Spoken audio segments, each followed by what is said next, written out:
Deus castiga? Esta é uma questão que é uma questão que se coloca e que as respostas variam de acordo com as pessoas. Há tempos um senhor amigo do Facebook, claro, só o conheço por bom dia, boa tarde, ele dizia, castiga, e de que maneira? E ele dizia aquilo com muita sinceridade e certamente é aquilo que está de acordo com as suas convicções filosóficas, religiosas, etc. Né? Outros dizem que não, Deus nem sequer existe. Outros duvidam da existência de Deus e acham que isto é assim uma grande confusão e não se sabe bem como. Outros... digamos que... parafraseando o engenheiro Hernani Guimarães Andrade, que foi o cientista do século XX, cientista espírita, ele dizia que as opiniões são como os narizes. Toda a gente tem um, diferente, e ninguém tem o direito de esmurrar o do outro, não é? Só por ser diferente. E neste caso, há sem dúvida nenhuma muitas opiniões. Esta é a questão que se pode colocar. Existe justiça divina? Karma, já se ouviu falar muito em karma, está na moda, né? Até nas telenovelas, fala-se muito nisso. Deus dá prémio, dá castigo, como é que é, né? E mais uma vez, há religiões que dizem, e doutrinas, que dizem que sim, que existe justiça divina, outros dizem que não existe. Não existe justiça divina. Por exemplo, que raio de Deus é este, desculpem uma expressão, né, que permite que um louco como o Putin esteja a massacrar aquele povo ucraniano? Não, para as pessoas que pensam assim, não há justiça divina. Karma, o que é que será isto? Depois há religiões que dizem que se nós nos portarmos bem vamos para o céu. Se nos portarmos mal, vamos para o inferno, não é? Que é o seu lugar. Ou para o purgatório, não é? Meia baixinha. Já tem o bilhete comprado. Temos os dois, é viagem dupla. Ok, muito bem. Mas para isso é preciso saber o que é Deus, não é? O que é Deus? Isto é o famoso olho de Deus, não é? E os espíritos dizem que Deus é a inteligência suprema, causa primária de todas as coisas. Ora bem, atenção que ao dizer que Deus é a inteligência suprema, não estamos a dizer que Deus é um homem, né? Okay, com barbas ou sem barbas, velhinho ou novo, ou de meia idade, né? A inteligência é um atributo do espírito. Todos nós que somos espíritos imortais temos inteligência. Mas os espíritos referem Deus como a inteligência suprema, causa primária de tudo o que existe no universo. E quais são as características desse Deus? São estas: é eterno, imutável, imaterial, único, omnipotente, infinitamente perfeito, suprema e soberana inteligência, soberanamente justo e bom. Ora bem, para ser Deus, isto é, a inteligência suprema, não podemos dizer, não podemos tentar imaginar Deus como um homem, não pode ser. Mas algo fora de nós, algo acima da nossa condição de humanos, né? Uma inteligência suprema tem de ter estas características, tem de ser eterno, portanto não tem princípio nem fim, tem de ser imutável, imaterial, único. Se houvesse dois deuses, tinham de andar ali a fazer campanha eleitoral a ver quem é que era o maior. Omnipotente, portanto, todas as características de Deus, seja o que for Deus, seja lá o que for, têm de ser infinitas no seu máximo expoente, porque se houver só uma única característica, que Deus não seja infinitamente bom, infinitamente omnipotente, infinitamente perfeito, etc., se houver a possibilidade filosófica de ser menos um, temos de conceber que pode haver uma inteligência suprema superior a essa. Essa seria a suprema, ok? Então estas são as características de Deus. Então já começamos a ver aqui alguma coisa. O tema do nosso trabalho é Deus castiga? Ponto de interrogação, não é? Já sabemos que Deus tem aqui umas características interessantes. Soberanamente justo e bom. Será que Ele é justiceiro? Vai castigar? Vai dar prémio? Infinitamente perfeito, omnipotente, tem várias características, não é? Sei lá, é o amor no seu máximo expoente, enfim, todo um conjunto de circunstâncias, de atributos, perdão, que podemos deduzir filosoficamente do próprio Deus. Ora, nós somos espíritos imortais, criados simples e ignorantes, ao longo da evolução, né, tudo se encadeia na natureza do átomo ao arcanjo. Do átomo até ao espírito puro, né, tudo se encadeia. E então, ao longo dos milhões de anos, essa essência espiritual que nós somos, esse princípio espiritual, foi-se elaborando nos vários reinos, do mineral ao animal, ao vegetal, ao animal, ao hominal, até que um dia cheguemos ao angelical, ao estado de espírito puro. Então, se assim for, será que Deus é justo e bom?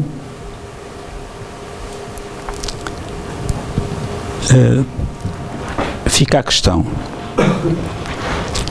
Começámos a nossa evolução aonde? Nos mundos primitivos. Se nós voltarmos para trás, quando ao longo dos milhões de anos, quando o nosso psiquismo passa do reino animal para o reino hominal, nós recebemos um upgrade, entre aspas, no mundo espiritual, ao nível do perispírito, e o perispírito é transformado na forma humanoide, né?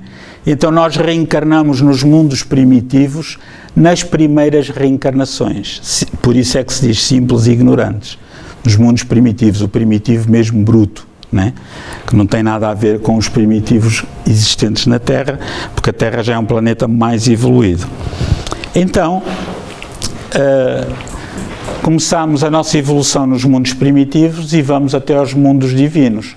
Os espíritos dividiram os planetas em 5 categorias. Portanto, estas 5 categorias que, de um modo geral, aglutinam todos os planetas pelo universo infinito, ou pelos vários universos, se houver mais do que um, nós não sabemos. Então, continuamos com aquela pergunta: Deus castiga? Nós começámos simples e ignorantes. Primeira reencarnação ali. Não sabemos nada, não temos responsabilidade de nada.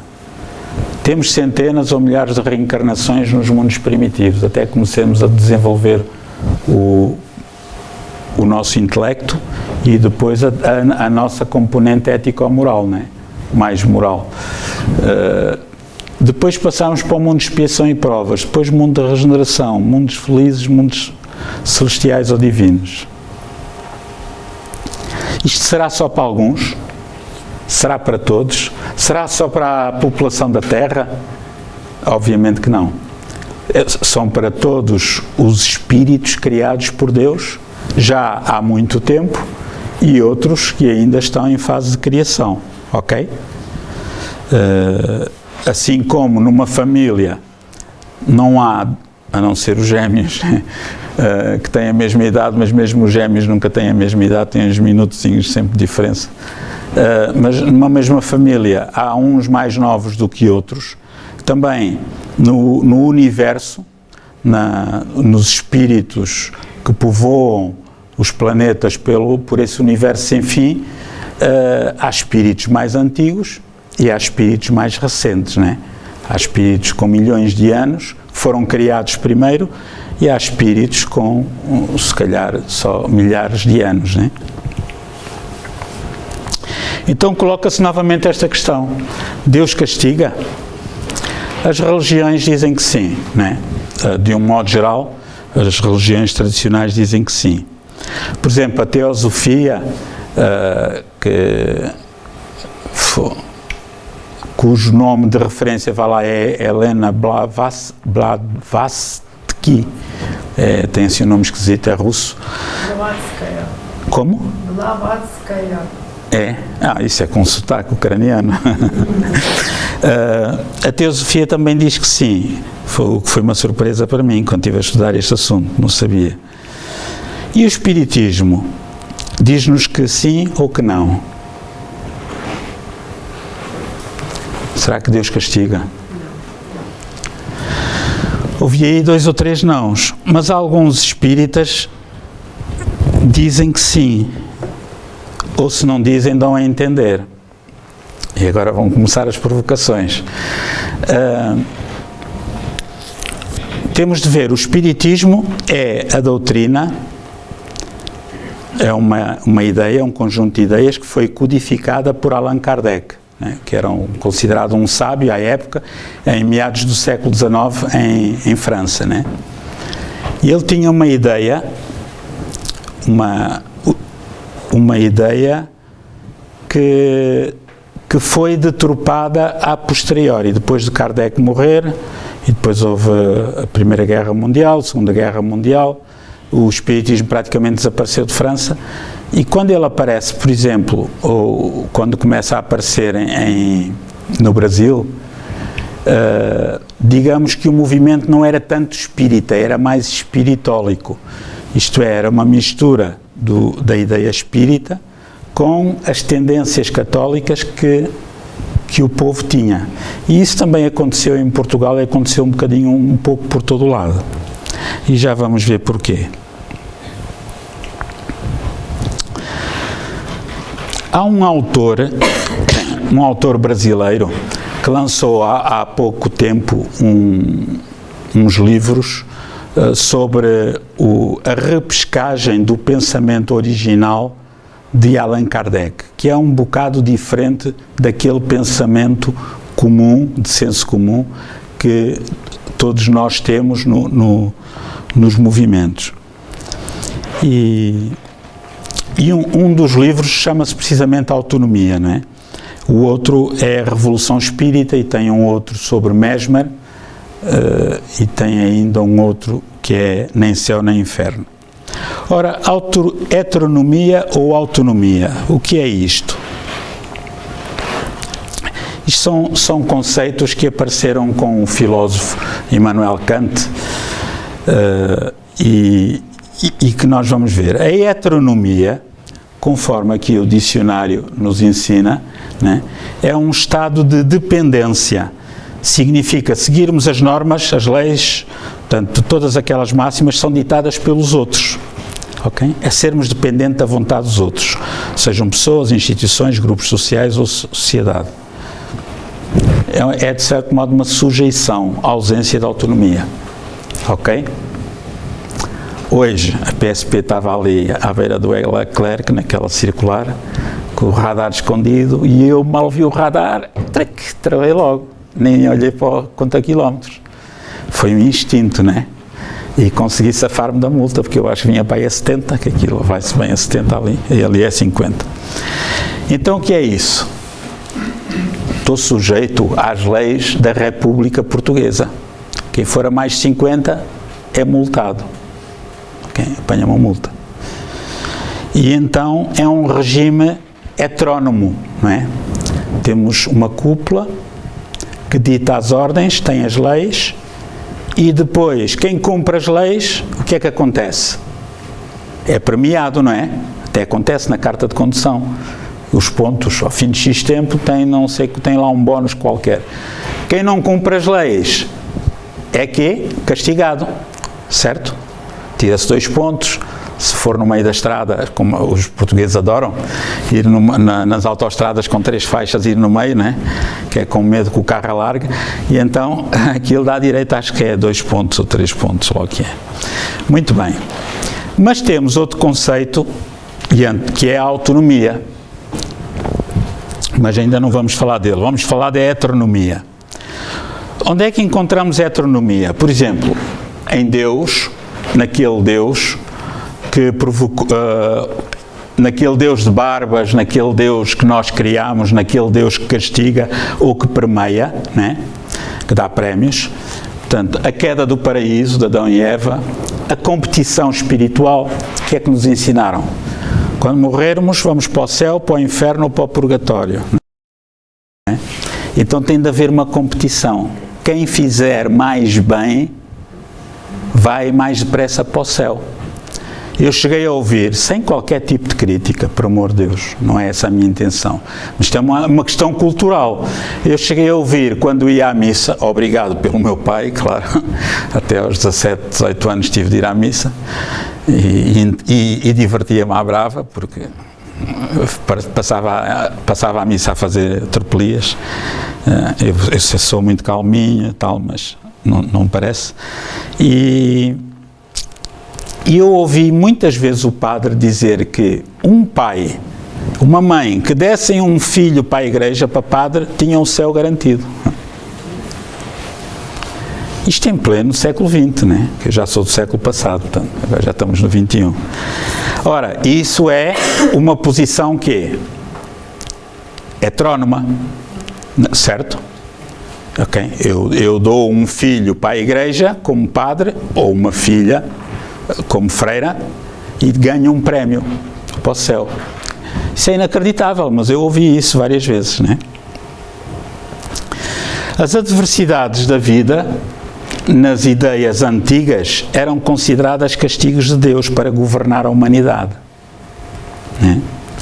Ainda hoje é assim. Quantas pessoas nos aparecem aqui no centro e dizem assim: epá, mas que mal fiz eu a Deus para me correr tudo mal? Que mal fiz eu a Deus para me acontecer isto, aquilo, aquilo outro?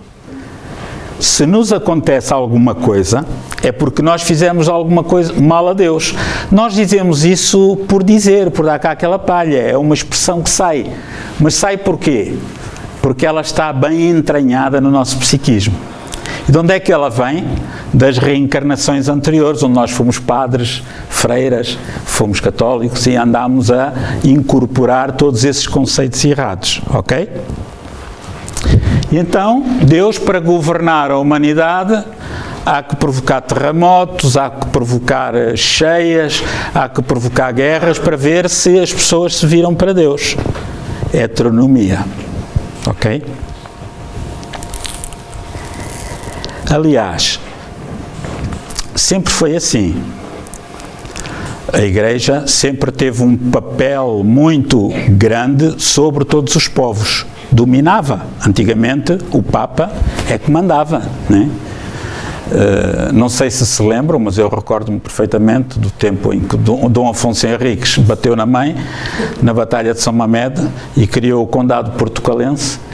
Ele teria de pagar ao Papa uma bula em ouro para que o Papa lhe passasse o documento. O Papa é que passava o documento a dizer: fulano é rei do Condado Portucalense, fulano é rei do Condado não sei quantos em Espanha, aqui e acolá. Se o Papa não reconhecesse, não tinha autoridade.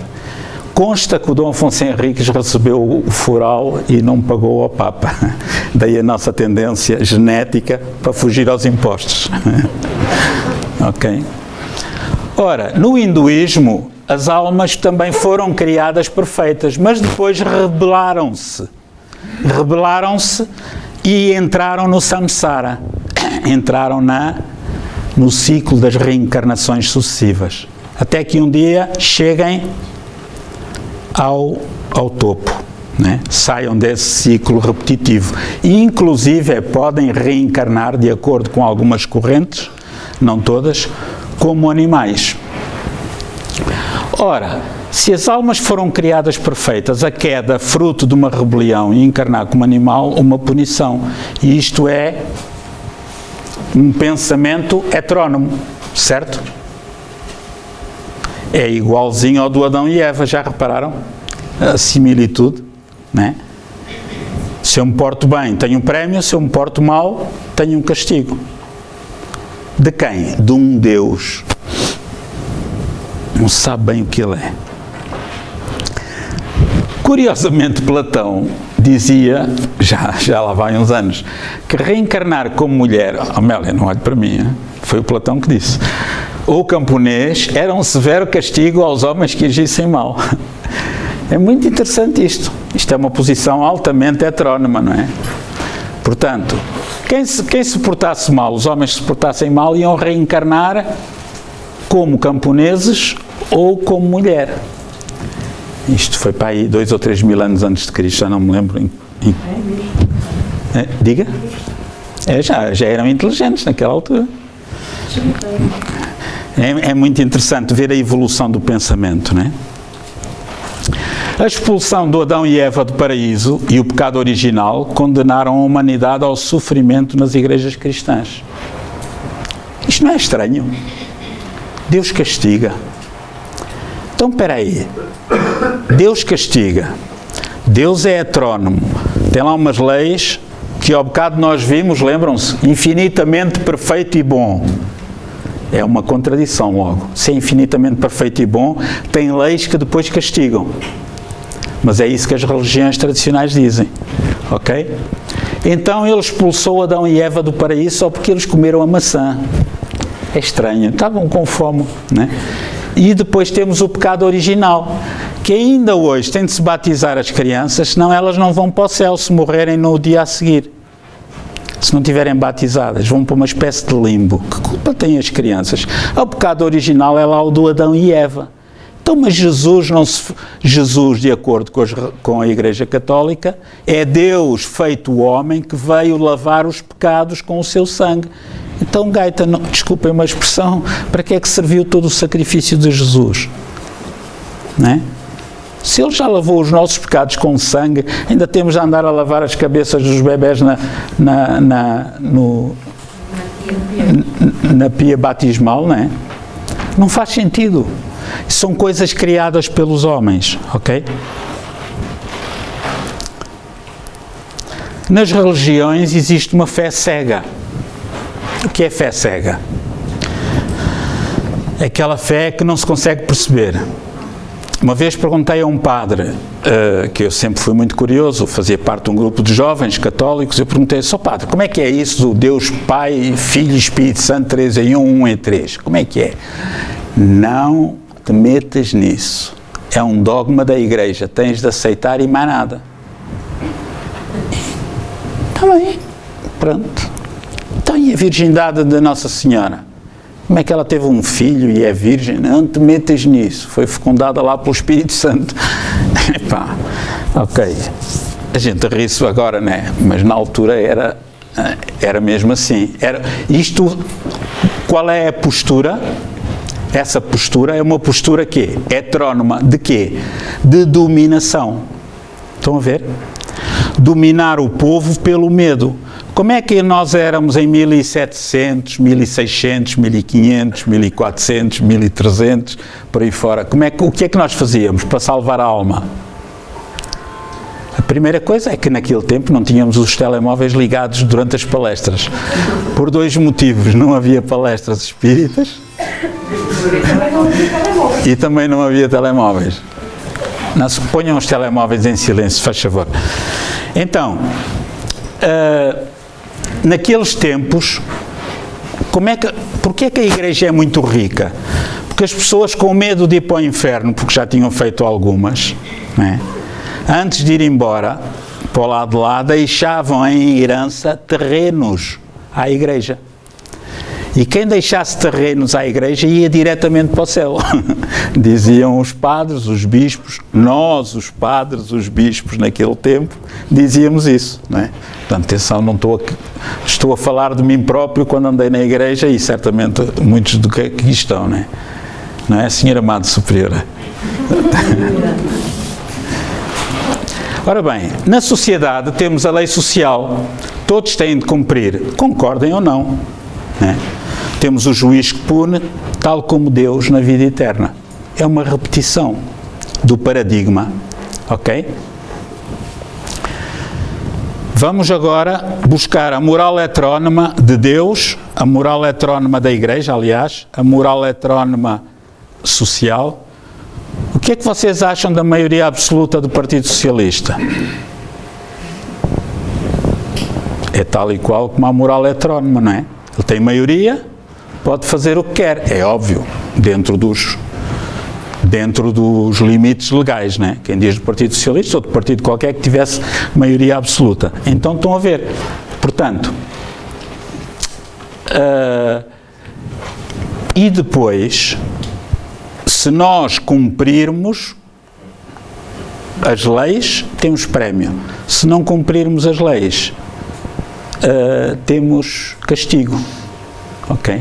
Como nós não cumprimos as leis, nós temos castigo sempre, que é a gasolina subir todas as semanas, mesmo quando o petróleo está a baixar. Mas isso não é só com o Partido Socialista, é com todos eles.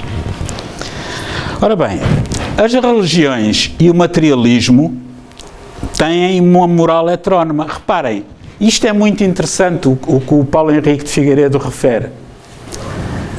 A similitude das religiões tradicionais com o materialismo, com aqueles que não acreditam na vida para além da morte. A mesma moral heterónoma. No materialismo, o que é que nos diz? Pá, se tu te aplicares muito, estudares muito, se tu fores rato, tu vais ter mais dinheiro do que ela. É o prémio, né? Se fores um Ricardo Salgado, tu vais ter muito dinheiro, te garanto. É um prémio, né? Depois há aqueles mais baixinhos que são apanhados, esses têm o castigo, vão para a cadeia. Mas são aqueles que vendem peixe, coisa por aí. Portanto, impondo leis inquestionáveis, externas, regidas por castigos e prémios, ok? Portanto, heteronomia tem a ver com leis externas que vêm de fora e que nos impõem uma determinada ação. Exigem submissão e obediência ao superior. Certo? O que importa para a heteronomia não é a intenção, é a ação. Eu atropelei ali o Emanuel para um Estado heterónomo, uma lei heterónoma, uma moral heterónoma, queria dizer, não interessa se eu atropelei com intenção ou não. O juiz não quer saber disso para nada. Mas sou juiz. Não. Você atropelou, de acordo com a lei, tem de indemnizar XPTO, isto, pagar tudo, tal. Tenha eu culpa ou não? Eu até podia ter tentado assassiná-lo, mas isso é quase irrelevante para este caso. Então agora vamos ver o reverso da medalha. Lembram-se daquele slide? Heteronomia e autonomia. Vimos o que era a heteronomia, agora vamos ver o que é a autonomia. De acordo com o dicionário, é a liberdade para usar leis próprias, independência, liberdade moral ou intelectual. Alto lá. Isto é diferente. Tem a ver, quer dizer que há uma moral heterónoma, que é uma moral que vem de cima para baixo, castigo, prémio, e uma moral autónoma. E o que é que nos diz a moral autónoma? Na moral autónoma, as leis morais são internas e estão na consciência. Olhem que interessante. Não foi o que os espíritos disseram a Allan Kardec? Onde está Deus, né? Onde estão as leis de Deus? Queria eu perguntar. E eles responderam: na consciência. Se não foi por estas palavras, foi por outras, né? Nós temos as leis de Deus na nossa consciência. Temos cá tudo, né? É como se fosse uma espécie de software de fábrica. E isso vem um pouco de encontro àquilo que Jesus de Nazaré tinha dito há 2020 anos. Vós sois deuses, com D minúsculo. Podeis fazer tudo o que eu faço e muito mais se tiveres fé do tamanho de um grão de mostarda. Ele disse isso porquê? Porque ele sabia que nós éramos deuses e somos, né? Nós temos as leis de Deus na nossa consciência, só que ainda não as ativamos todas, não as descobrimos todas. Na autonomia existe o dever, reparem, como adesão voluntária e livre ao princípio moral, para a compreensão do que é bom e universal. Portanto, na autonomia, a adesão voluntária ao bem é um dever.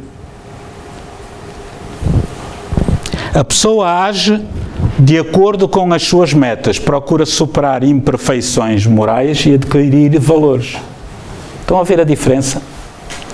Aqui já não temos coisas externas que nos estão a pressionar, não é? Temos algo que é interno, imperfeições morais, valores morais. A autonomia mede o seu progresso pelas leis na consciência, pelas sensações da alma. Continuando, não é responsável pelo que não compreende. Olhem que maravilha. Agora já nos estamos a aproximar daquelas leis de Deus que falámos no início. Deus é amor, infinitamente perfeito, justo e bom. Não é? Não é responsável pelo que não compreende. Se uma pessoa com idiotia ou uma criança com 7, 8 anos num ato de loucura se suicidar, ele não é responsável pelo que não compreende. Não pode ser punido, porque Deus não castiga. Não é? Não tem a mesma responsabilidade do que uma pessoa que faça o mesmo com frieza, com 100% de lucidez. Ou acham que tem? Não tem? Obviamente que não. Quem tem a moral autónoma não teme o erro, mas aprende com ele. É óbvio. Como é que nós aprendemos? Com o erro, não é? Eu hoje aprendi que não devo ir a mais de 50 ali, eu já sabia, mas esqueci-me, reaprendi. E é nesta tentativa queda, levanta, ou acerto, erro, que nós vamos evoluindo. Se não fosse o erro, nós não evoluíamos. Ficávamos estúpidos. Outra coisa é o erro deliberado, e é diferente. Estamos a falar do erro normal, que faz parte do cotidiano. A imperfeição não está, agora, isto é interessante, num ato, numa atitude, mas na repetição, abuso deliberado que se transforma em hábito, vício. Ok? Tu és imperfeita, né? Ou não? A imperfeição dela não está em ter dado um pontapé ao cão ali, porque ela nem viu o cão atravessou-se à frente. Né?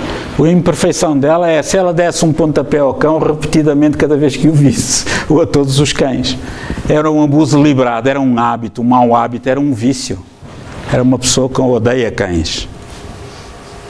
Então ela adquiriu uma imperfeição moral. Deus castiga? Não. Deus é amor infinito, bondade infinita, justiça infinita. Então, mas ela não vai ser castigada por ter feito tanto mal aos animais? Não. Então, e fica assim? Fica. Fica com a imperfeição moral dela. E quando morrer, continua com a imperfeição moral. Até que ela decida mudar. Já vamos ver isso. A virtude não é não fazer mal, mas sim fazer o bem de forma incondicional. Caridade desinteressada. Estão a ver? Fora da caridade não há salvação. Olhem que interessante. A virtude não é não fazer o mal. Porque se fosse isso, a Amélia era virtuosa, né? A virtude é fazer o bem, que é o meu caso, né? Já que ninguém me gaba, tem-me gabar eu. De forma incondicional, sem condições. A grande maioria de nós fazemos o bem com condições.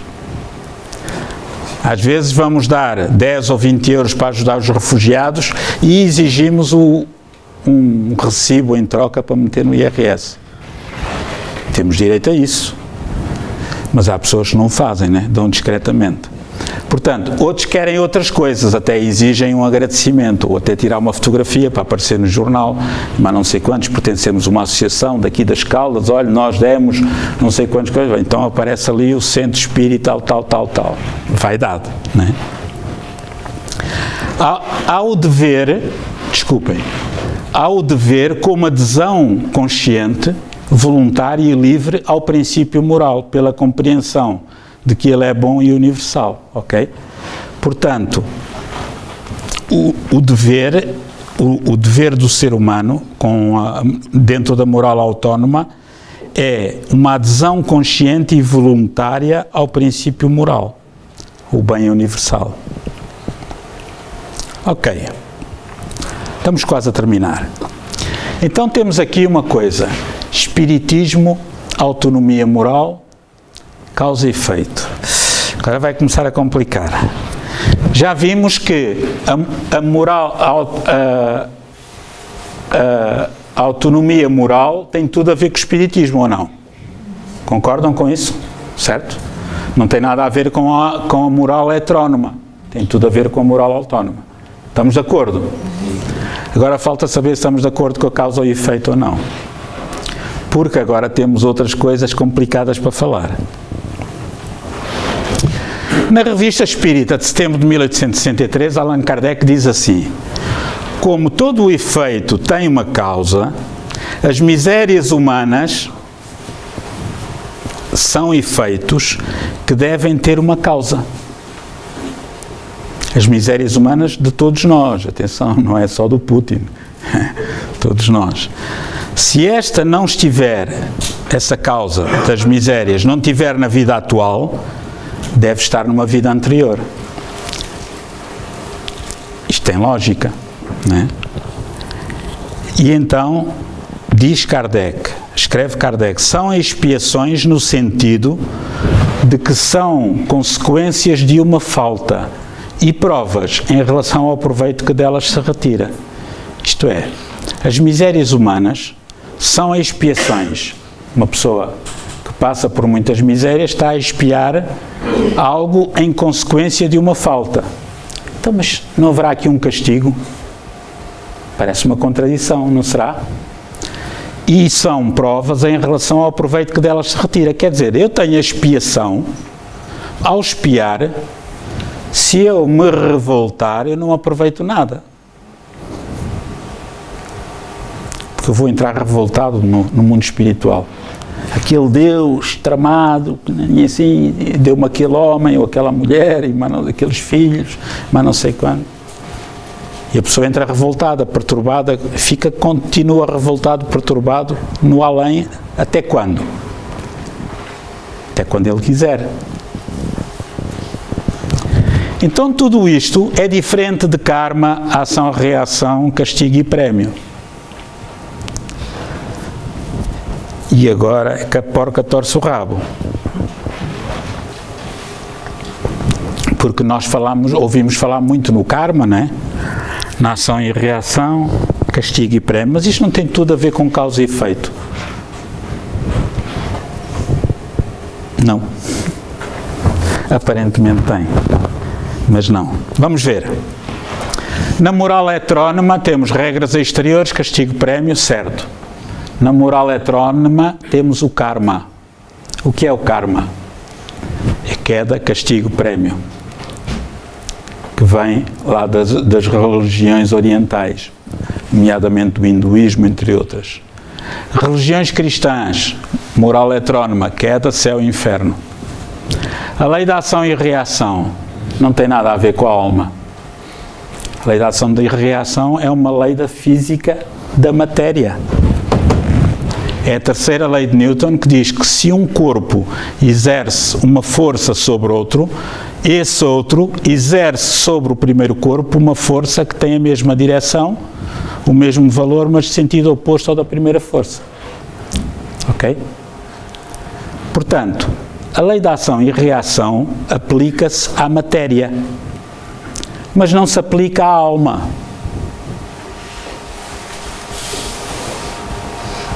Isto sou eu a pensar alto. Não acreditem no que eu estou a dizer, não é falsa modéstia, isto é mesmo para estudar e para pesquisar e pensar e se calhar chegar a conclusões diferentes.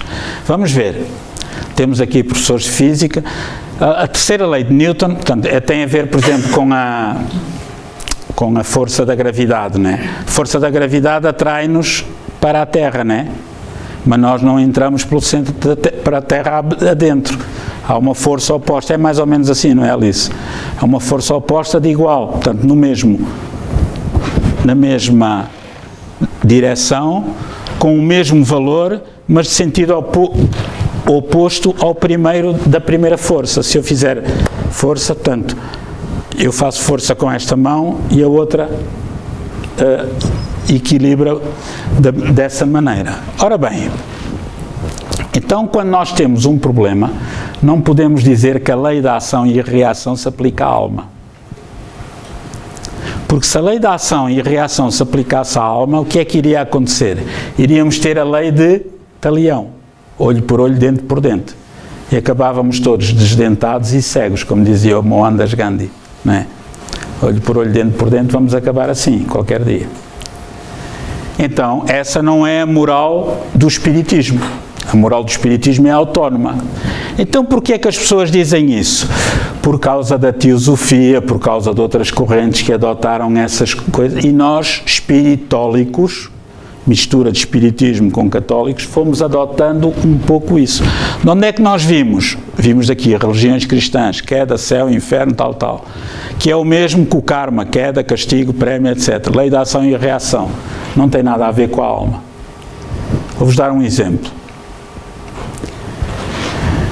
Eu declaro-me inimigo aqui do Zé Manel e ando a falar mal dele em Alcobaça, onde ele mora, a toda a gente. E o Zé Manel, que é uma excelente pessoa, um pachá, diz assim, estou-me borrifando para o Lucas. Houve ação e reação? Não. Eu cometi uma ação que não obteve reação.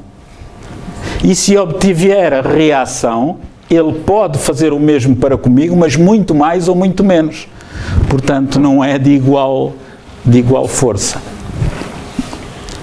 E no espiritismo, temos a moral autónoma, que já falámos. As leis estão aonde? Na consciência.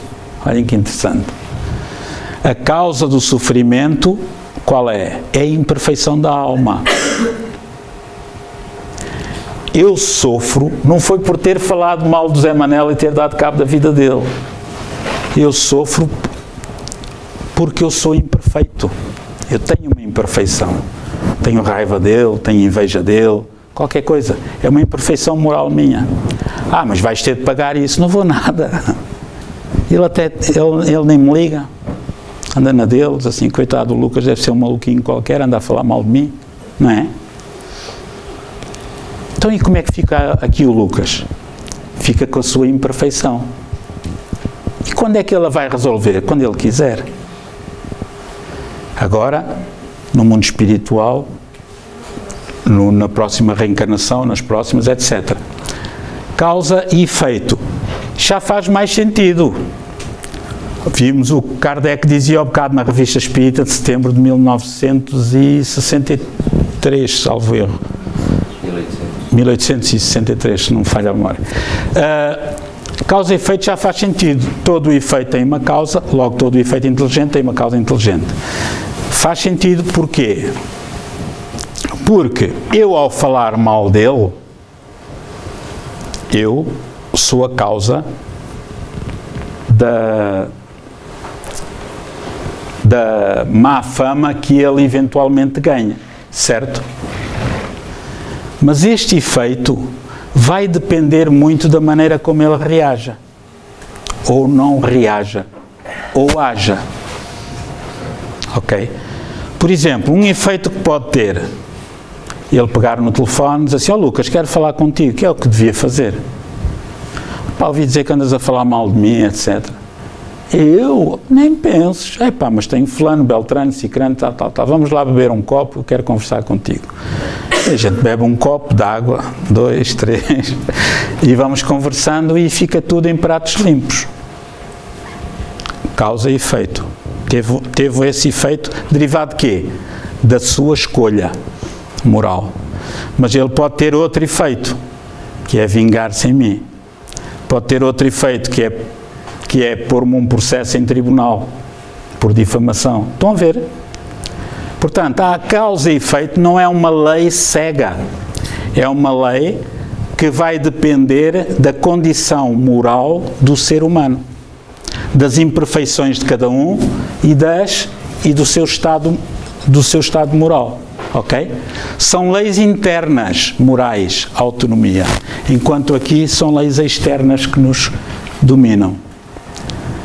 Deus é amor, não é? Deus é amor. O amor é o combustível do universo, de todo o universo.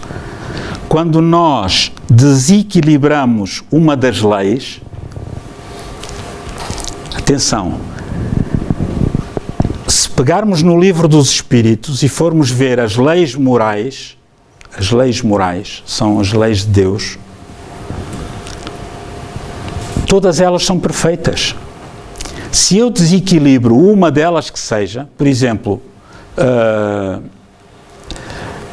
conspurcar a natureza, sei lá, tenho ali uma suinicultura, não quero gastar dinheiro no metar, é um exemplo que eu dou sempre, e vão ali os dejetos todos para o Rio Lis, que é muito famoso pelas hectares.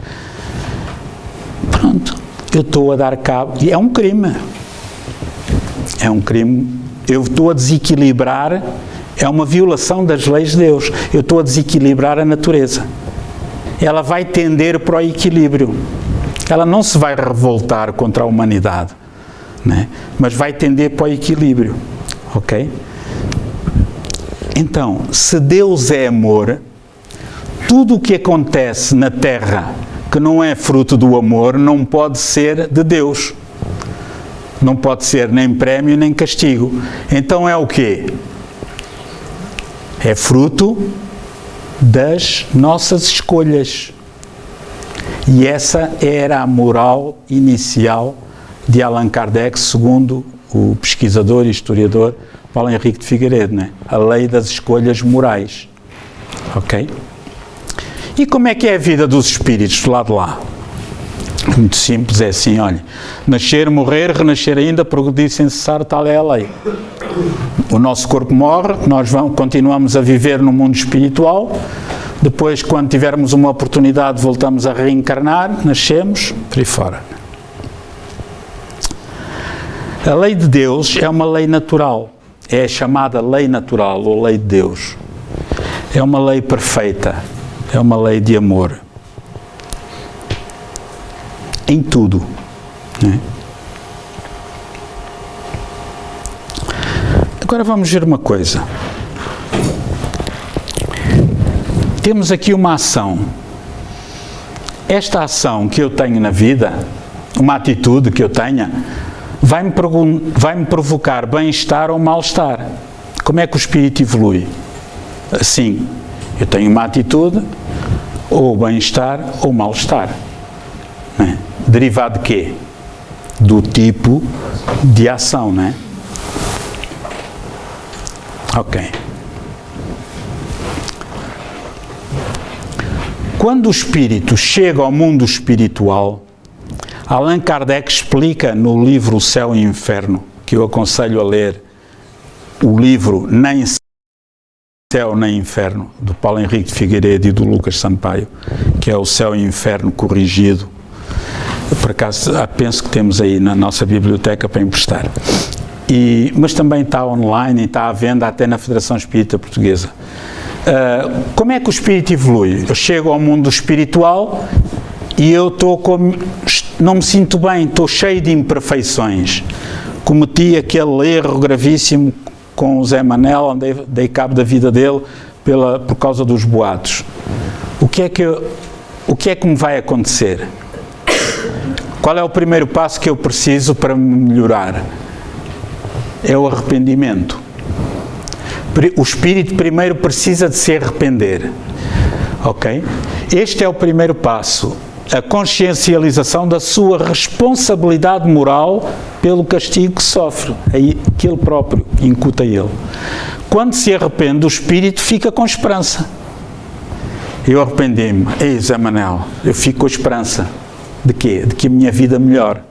Que ele me perdoe, sei lá. A partir daí, no mundo espiritual, o espírito vai quê? Vai estudar a condição em que está. Os bons espíritos vão-me ajudar, Lucas, mas tu estás muito imperfeito ainda.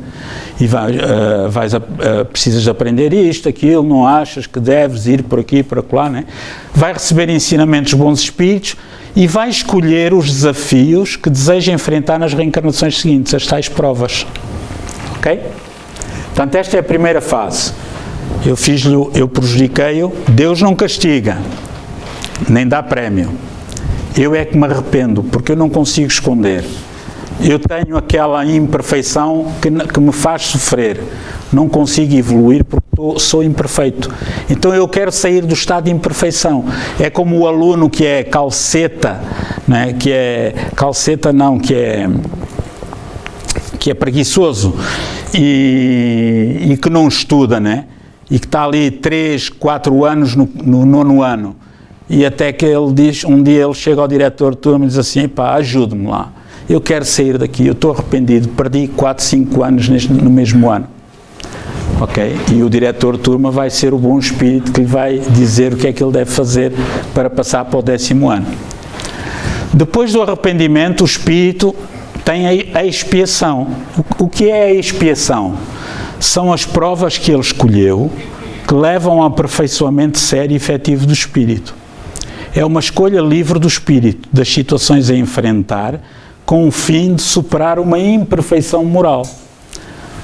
Além de superar a imperfeição moral, vai adquirir o quê? Qualidades e habilidades. Nós às vezes não vemos, se ali o Sr. Eduardo toca viola, que é um espetáculo. Fogo, porque é que eu não tenho? Porque ele adquiriu essa habilidade noutras vidas, se calhar, honesta. Ou já de outras e nesta voltou a ter. Estão a ver? Então a expiação são as provas que o espírito escolhe para se aperfeiçoar. Eu tenho uma imperfeição, eu vou escolher provas para me libertar dessa imperfeição. E essas provas para mim vão ser uma expiação. Porquê? Porque eu tenho tendência para falar mal das pessoas. E a minha prova vai ser eu não falar mal das pessoas. E ao fazer isso, eu entro na reparação. É a consequência do bom aproveitamento da expiação. Se eu conseguir superar a minha expiação, deixar de falar mal das pessoas, eu volto a ser um espírito que já não está imperfeito. Já estou muito melhor. Quando eu desencarnar, eu já estou bem com a minha consciência. Estão a ver? É um retorno sincero ao bem. Então, este é um processo interior, pessoal, de cada um de nós. Não há Deus nem ninguém a julgar-nos do lado de lá, né, com um chicote, nem a castigar-nos, nem a dar-nos um prémio. Somos dono do nosso destino. Fora da caridade não há salvação, significa o quê? Que quem não der 1 quilo de arroz não vai para o inferno? Não, nada disso. Significa que a caridade desinteressada é fazer o bem de forma incondicional, sem condições. Isto é, quando eu fizer o bem, porque isso faz parte de mim, é como não deixar uma luz acesa. A gente não deixa uma luz acesa, isso faz parte de mim. Porquê? Porque está-se a gastar luz. Além de ficar caro no fim do mês, na conta, estou a prejudicar o planeta. Né? Então é minha obrigação não deixar a luz acesa. É a minha obrigação não desperdiçar a água. Quando estou a lavar os dentes ou as mãos, né? Quando estou a esfregar as mãos, desliga a água, para não estar a correr. É a minha obrigação pessoal, social e espiritual. Né? Então, é minha obrigação, como ser humano, ser fraterno, ser solidário. Por exemplo, olhem isto que as pessoas agora estão a fazer com o povo ucraniano. Que coisa fantástica, tanto bem que existe no mundo. Né? Pessoas que vão de todo o lado, de todo o mundo, até da América, vêm para ajudar. Uma coisa fantástica, né? E isso é fazer o bem de forma sem condições, sem pôr condições, sem exigir um obrigado. Isso é fora da caridade, não há salvação. É a moral autónoma do espiritismo. Mas há uma pergunta que Kardec coloca aos espíritos. A expiação, onde é que isso acontece? É dentro do corpo de carne ou no mundo espiritual? Já estamos a acabar. A expiação cumpre-se na existência corporal. Como? Através das provas que o espírito escolheu. Mas também na vida espiritual. Como? Através dos sofrimentos morais inerentes ao seu estado de inferioridade. Estão a ver? Eu, quando encontro o Zé Manel no mundo espiritual, eu estou em sofrimento, sou imperfeito, estou em sofrimento porque eu sei que o mal que lhe fiz. Então eu já estou a espiar. E depois, quando eu volto para a Terra, né, e venho com algumas provas para aprender a não ser má língua, né, eu também estou num processo de expiação a ver se passo essas provas, e se passar nessas provas, então entro na reparação, isto é, sou um espírito reparado. Okay? É como um carro que foi machucado, que foi à oficina, ficou arranjadinho, polidinho, limpinho, etc. Ok? Para além das expiações escolhidas, atenção, isto é muito importante. O Espírito escolhe expiações, mas para além dessas, temos tribulações e misérias do mundo, que são circunstâncias neutras, típicas de um planeta pouco evoluído, onde o mal sobrepõe ao bem. A expiação não consiste nelas, mas sim num facto da própria vontade do Espírito, escolhendo aperfeiçoar-se depois do arrependimento. Ok?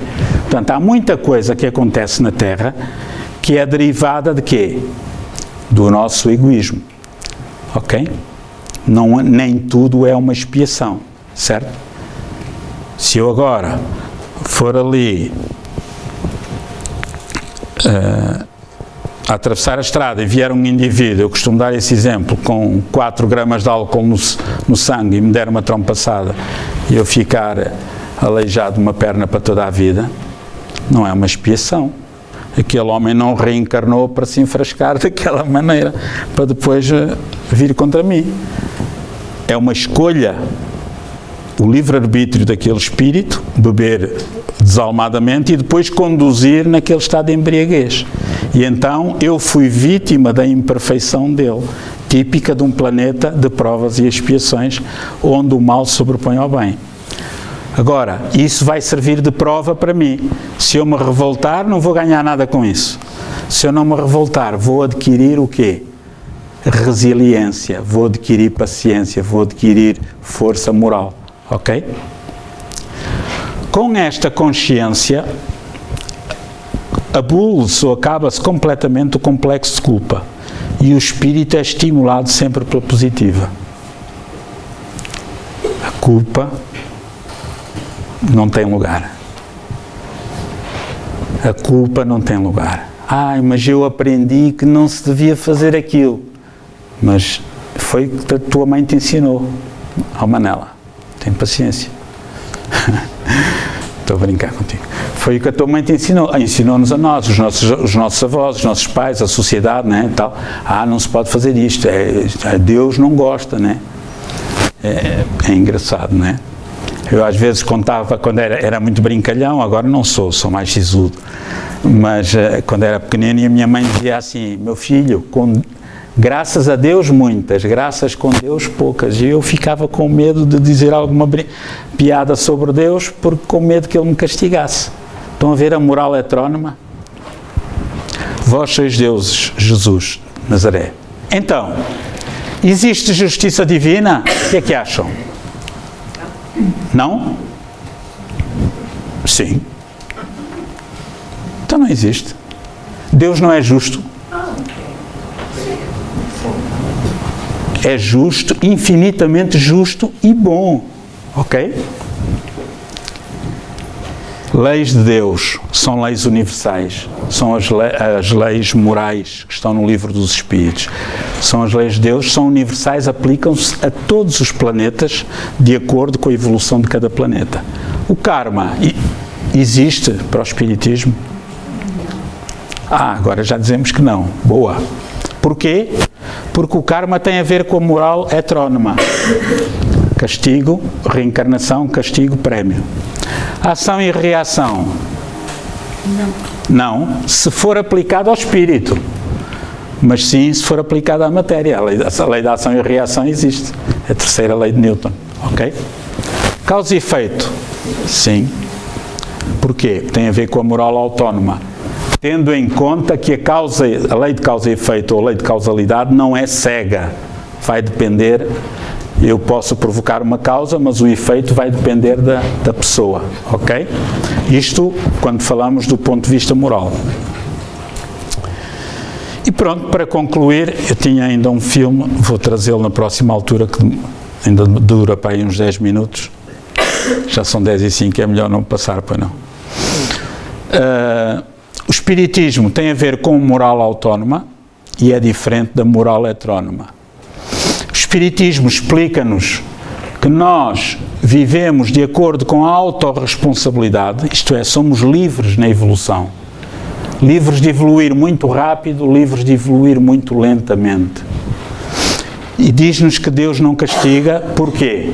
Porque as leis de Deus são perfeitas e universais e estão inscritas na nossa consciência. Como é que Deus vai castigar porque eu violei uma simples lei universal? Deus não castiga. Eu é que não me sinto bem mais tarde ao saber que poluí aqueles rios todos, o Rio Lis e mais outro e mais não sei quantos, e lá, do lado de lá eu vou pensar, meu Deus, vou pedir aos bons espíritos, como é que eu me liberto desta imperfeição moral? Só olha, podes reencarnar como engenheiro de ambiente e vais agora limpar os rios que poluíste na vida anterior. Só olha, boa, vai ser uma expiação. Tenho essa prova que eu posso aproveitar ou não. Ok? Pronto, este foi, eu peço desculpa porque demorei um bocadinho mais. Esta foi a bibliografia, o Livro dos Espíritos, de Allan Kardec, que é o principal livro que devemos ler. O Evangelho segundo o Espiritismo, Nem Céu nem Inferno, do Paulo Henrique Figueiredo e o Lucas Sampaio. A Gênese, 4ª edição, que é não adulterada, nós temos aqui. A Revolução Espírita, um livro muito bom, também está à venda, temos aqui e temos também na Federação. E esta Autonomia, a História Jamais Contada do Espiritismo, foram os livros em que me baseei.